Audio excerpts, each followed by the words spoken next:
नमस्ते दोस्तों। तो आज मेरा जो है अलग-अलग से चीज़ बनाने का मन है। ये बैंगन मैंने एयर फ्रायर में भून के रखे हुए हैं। बैंगन का भरता बनाएँगे और बंद गोभी के पराठे, कैबेज ये काट के रखा हुआ है, इसके पराठे बनाना है। तो चलिए देखते हैं, सामग्री आपने देख ली है और इस क्या करना है। बंद गोभी को हम थोड़ा-सा, आपको भी आश्चर्य हो रहा होगा, बंद गोभी के पराठे, मोमोज़ तो खूब खाए होंगे और बंद गोभी के पराठे चलिए देखते हैं कैसे बनाते हैं। क्योंकि मेरा जैसा कि मैं आपको बताती रहती हूँ कि मुझे थोड़ा-सा अलग-अलग चीज़ें बनाने का शौक है, थोड़ा कुकिंग में भी एक्सपेरिमेंट करने का शौक है। मैं हर चीज़ पे थोड़ा-थोड़ा एक्सपेरिमेंट करती रहती हूँ। तो बंद गोभी यानी कैबेज के पराठे तो बहुत तरीके से आप लोगों ने खाया होगा, लेकिन इस तरीके से आप एक बार ट्राई करिएगा, तो आप हैं, बच्चे भी आपके खाने शुरू कर देंगे, मोमोज़ छोड़ देंगे। जहाँ तक वैसे तो मोमोज़ में क्या होता है कि एक तो मैदा होता है, दूसरा क्या है कि बंद गोभी को जो मार्केट वाले होते हैं, वो उनको इस चीज़ से कोई मतलब नहीं होता कि आप जो भी खा रहे हैं वो हेल्दी होना चाहिए या उस जो इसमें जो कीड़े होंगे उसको हमें छाँट के काटना चाहिए, देख के काटना चाहिए।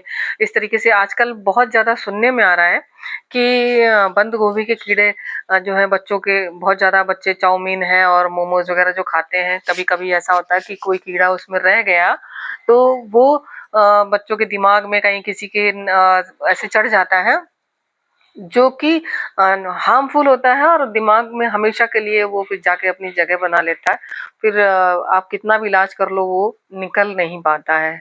तो इस सब चीज़ से बचने का एक तरीका है कि आप चीज़ें घर पे बनाइए, है ना? तो उससे क्या होगा कि आपके बच्चे भी घर का खाना सीखेंगे और आप जब उनको इतने प्रेम से बना के खिलाएँगी और अच्छी-अच्छी उसकी चीज़ें बताएँगी, अच्छी बातें बताएँगी कि ये घर का बना हुआ खाना और ये देखो मैंने इतने प्रेम से बनाया, ऐसे बनाया। तो जब आप बच्चों को उसको खाने के लिए एनकरेज करेंगे तो बच्चे भी खाना शुरू कर देंगे। और आप बड़े बच्चों को छोटे बच्चों को आप एनकरेज करना शुरू करिए कि बेटा ऐसे-ऐसे चीज़ें हैं, घर में खाने से सही रहता है, घर में मम्मी ने इतने प्रेम से बनाया, मम्मी ने इसको छाँट के साफ करके बनाया है। तो ये सारी चीज़ें जब आप करते हैं, बच्चे आपको देखते हैं तो वो खुद भी करना शुरू करते हैं और उनका खुद भी मन होता है कि ऐसा हमें करना चाहिए, हमें घर में बना हुआ खाना चाहिए। तो ये जब आप बनाएँगे, मैंने बंद गोभी को क्रश कर लिया था, आप चाहें तो जो चॉपर होता है, हैंड हैंड वाला होता है, हैंड ब्लेंडर जिसको कि उससे भी आप चॉप कर सकते हैं, नहीं तो आप उसको मिक्सी में भी चॉप कर लें। फूड प्रोसेसर आता है उसमें भी आप चॉप कर सकते हैं, एकदम महीन होना चाहिए। और नहीं तो आप पीस लें तो बहुत ही अच्छा है। मैंने इसको चॉप किया था। ये अब मैं बैंगन का भरता और वो दोनों चीज़ें बना रही हूँ, तो बैंगन के लिए मैंने चढ़ा दी है कढ़ाई। इसमें मैंने अपना कटा हुआ सारा सामान रखा हुआ था, बना लिया था मैंने। 1-2 प्याज़ काट लिए थे। ये भिगो के मैंने सौंफ और जीरा थोड़ा-सा इसमें डाल दिया, जिससे क्या होता है ना कि बैंगन में पाँचफोरन बहुत लोग डालते हैं। मैं मेथी दाना डालती हूँ, जीरा और सौंफ डाल देती हूँ, हींग डाल देती हूँ, ये। सौंफ और ये बंद गोभी में भी मैंने डाला, दोनों चीज़ें डाला। बंद गोभी में मैंने सूखा डाला, आपने देखा होगा, इसमें मैंने भीगा डाला हुआ है।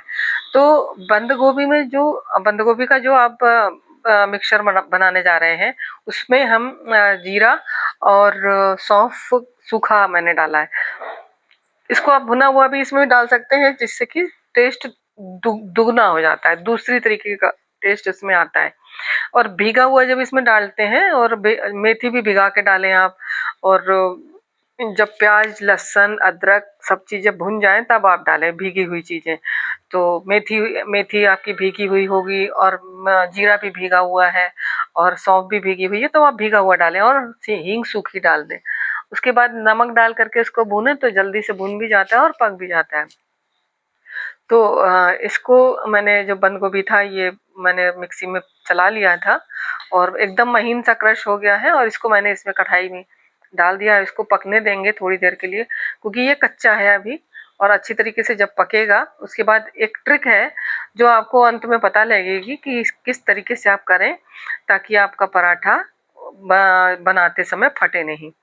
तो ये मैं बैंगन का भरता बना रही हूँ, इसमें मैंने अपना सारा सामान भून लिया है और टमाटर डाल करके भूनूँगी और इसमें थोड़ा-सा नमक डाल दूँगी ताकि वो जल्दी गल जाए। नमक इसीलिए डालते हैं पहले कि वो गल जाए। और नमक बहुत ज़्यादा नहीं डालेंगे, थोड़ा-सा डालेंगे ताकि अपनी वो चीज़ें गल जाएँ। और उसके बाद में जब आप पूरा सामग्री उसमें डाल दें, तब उसके अनुसार डालें, वरना पता लगा आपने इसमें ज़्यादा डाल दिया और वो नमक भी तेज़ हो जाएगा, फिर बेस्वाद सी चीज़ें हो जाती हैं। तो अंदाज़ यहाँ पर आप अंदाज़ से डालें, बिल्कुल ज़रा-सा नमक डालें ताकि सब टमाटर वगैरह गल जाएगा, उसके बाद आप अपना बाकी डालिए। मैंने इसमें डाल दिया है और ये जब टमाटर जैसे ही गल जाएगा, वैसे ही मैं इसमें बैंगन जो भून के मैंने रखे हुए हैं छील करके और अंदर से चेक करके रखा हुआ है, ये पूरा तैयार है। इसको मैं थोड़ा-सा और क्रश कर दे रही हूँ, बाकी तो भुनते हुए सारा का सारा उसमें अच्छी तरीके से मैश हो जाएगा। ये जो है बंद गोभी पक रही है और इसको मैं खोल के ही पका रही हूँ, थोड़ी देर के लिए ढक दूँगी ताकि गल जाए। और क्योंकि फिर अगर वो साबूदाने आएँगे तो फिर वो अच्छे नहीं लगते हैं। ये बैटर तैयार हो गया, उसका मसाला तैयार हो गया बैंगन के भरते का, इसमें अब मैं बैंगन डाल दूँगी और वो बन जाएगा। और उसके बाद में ये मसाले सूखे भी डाल दिए, हल्दी है और गरम मसाला है और थोड़ा अमचूर पाउडर है, थोड़ा धनिया है, थोड़ा-सा लाल मिर्च का पाउडर है। आप अपने अनुसार भी डाल सकते हैं, मसालों का क्या है कि जितना कोई कम-ज़्यादा खाता है, वो अपने हिसाब से कर सकता है। तो आप अपने हिसाब से इसमें मसाले, नमक अपने हिसाब से करिए। तो ये है ये मैंने बैंगन का जो था, मैंने 2 बैंगन लिए थे मझोले साइज़ के और जिनको कि मैंने एयर फ्रायर पे भून लिया था। और आप भी इसको ऐसे ही कर सकते हैं और अच्छी तरीके से भून लें और भुन जाए जब, तब उसको, ये केवल 4 लोगों के लिए है और भुन जाने पर इसको आप इसको छील करके चेक कर लें, जैसा मैंने अभी बताया, शायद दोबारा रिपीट हो रहा है। तो जो है ये चीज़ें जब तैयार हो जाती हैं, तब भून करके बहुत अच्छी तरीके से जब भुन जाएँगी तभी आप इसको उतारें और हरी धनिया डाल करके अपना उसको सर्व करें। लेकिन अब ये जो मैं बंद गोभी का वो मिक्सचर बना रही हूँ, ये पक रहा है, अभी पकने में थोड़ा-सा टाइम लेगा। तो ये भी मैंने 4 लोगों के लिए मिक्सचर तैयार किया, मिश्रण तैयार किया हुआ है। और आटा उसी तरीके से बनेगा जैसा मैंने आपको बथुए के जो पराठे बना रहे थे, उनका पर आटा गूंदना था, तो आटा उसी तरीके से इसमें भी बनाया जाएगा। ये मेरा मटेरियल तैयार हो गया है, मिश्रण तैयार हो गया है। अभी हल्का सा इसमें गीलापन है जो कि कढ़ाई में चिपक रहा है। जब तक वो सूखा ना हो जाए तब तक कि इसको आपको भूनते रहना है। और आप धनिया अपने हिसाब से डाल सकते हैं, जितना आप डालना चाहें, क्योंकि जितनी ज़्यादा उसमें धनिया जाएगी उतना बढ़िया उसका टेस्ट होता है। इस वाले मिश्रण से आप जो है मोमोज़ भी बना सकते हैं।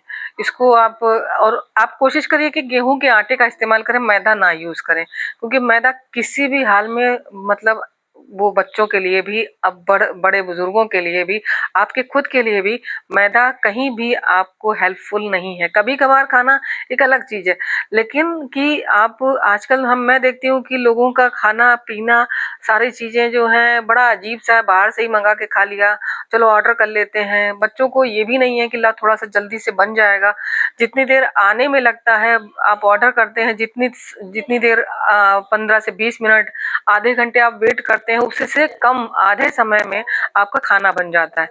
मैं 4 लोगों का खाना बनाती हूँ और मुझे मुश्किल से आधा घंटा लगता है। और जबकि ऐसा नहीं है कि मैं उसमें कि सब्जी-रोटी बना ले रही हूँ या कोई बहुत शॉर्टकट निकालती हूँ। मैं बाकायदा दाल, चावल, सब्जी, रायता और चटनी वगैरह, सलाद वगैरह सारी चीज़ें करती हूँ। तो मेरे में आधा घंटा लग जाता है 4 लोगों का खाना बनाने में। तो ऐसा नहीं है कि नहीं किया जा सकता, आसान होता है काम करना, परंतु करने की तबीयत हो, करने का मन हो, तब। आजकल बच्चों के बहुत ज़्यादा शॉर्टकट है, बहुत हर चीज़ में शॉर्टकट ढूँढते हैं, उनको बहुत फ़ास्ट ज़िंदगी हो गई है और बहुत ज़्यादा ही मतलब वो उसमें रहते हैं कि हाँ, जितना इतना कौन खपाए सर, इतना कौन यहाँ कमाए। लेकिन क्या होता है, जब आप अपने हाथ से कोई चीज़ बनाते हैं, तो आपको उसमें आनंद ज़्यादा आता है। ये मैंने आटा गूँधा है और गूँध करके मैंने पानी डाल के ढक दिया है और उसके बाद में ये 20 मिनट मैंने इसमें 2 चम्मच सत्तू मिला दिया है, चने का सत्तू, जिससे टेस्ट भी दुगना हो जाएगा और उसमें बाइंडिंग अच्छी हो जाएगी। ये इस चीज़ की ट्रिक है। और अगर आप इसको प्रॉपर तरीके से नहीं करेंगे ना तो कितना भी आप सत्तू बेसन कुछ भी मिलाएं पर ये स्वादिष्ट नहीं बनेगा, ना तो वो सूखा होगा। अभी आप देख सकते हैं मिश्रण मेरा बिल्कुल सूख गया है, बहुत अच्छी तरीके से तैयार हो गया। और मैंने सारी तैयारी, मैं नहाने से पहले सारी तैयारी कर देती हूँ, उसके बाद फिर नहाने के बाद में मैं खाना पूरा बना लेती हूँ, मतलब पराठे रोटी जो भी बनाना होता है ये मैं तैयारी करके अभी नहाऊंगी, नहाने के बाद पूजा करूंगी, पूजा करने के बाद में मैं पराठे सेकूंगी। और ये मैं नहा धो के पूजा वूजा कर चुकी हूँ मैं, और अब मैंने ये देखिए पराठे बनाना शुरू किया है। तो ये जो अब आप बनाएंगे इसको पकाने के भी एक क्योंकि ये ऑलरेडी पक चुका है, और आटे में भी आपको, आटे के साथ भी मैंने आपको बताया था कि अच्छे से ग्लूटेन निकल आना चाहिए। आप मेरा पिछला वीडियो जो बथुए के पराठे बनाए थे उसमें आटा गूंदने का तरीका मैंने बताया था, इसमें भी बता देती हूँ कि आटा आप जितना भी चाहे लें, चाहे तो गुनगुना पानी लें या तो सादे पानी से भी गूंदें, उसमें नमक अजवाइन हल्का सा ऑयल डाल करके, ये अब मैंने बताया इसको कि आप ऐसे मोमोज भी बना सकते हैं। तो उसको गूंद करके आप रख दें, 10 मिनट सेट हो जाएगा, उसके बाद उसको पटक करके जब आप करेंगे तो जब बनाना शुरू करेंगे तो देखिए बहुत अच्छी तरीके से बनते हो, आटा हाथ में चिपकता भी नहीं है, और बड़े अच्छे से पराठा, भरवा पराठा सरकता चला जाता है। आप देखिए बिल्कुल भी दिक्कत नहीं हो रही। मेरा थोड़ा सा कैमरा जो है सेटिंग में गड़बड़ हो गया है तो आपको बेलते हुए नहीं दिखाई पड़ रहा है, लेकिन मैं अभी दिखा दे रही हूँ ये पराठा। और देखिए कहीं से भी फटा नहीं है, उसके लिए उसका कारण वही है कि मैंने अच्छे से इसको पटक के तैयार किया है, और जो है इसका ग्लूटेन निकल आया है। तो जब भी आप भरवा कोई भी स्टफ्ड पराठा बनाएं या कचौड़ी बनाएं, जब भी स्टफ्ड बनाना हो तो आप इस चीज का ध्यान रखें कि आटा बहुत अच्छी तरीके से नरम सना हो और उस पे ग्लूटेन निकल चुका हो। ग्लूटेन का मतलब ये है कि जब वो बिल्कुल हाथ में ना चिपके, एकदम चिकना हो जाए, तो तभी आपका आटा सरकता है, बहुत अच्छे से बनता है।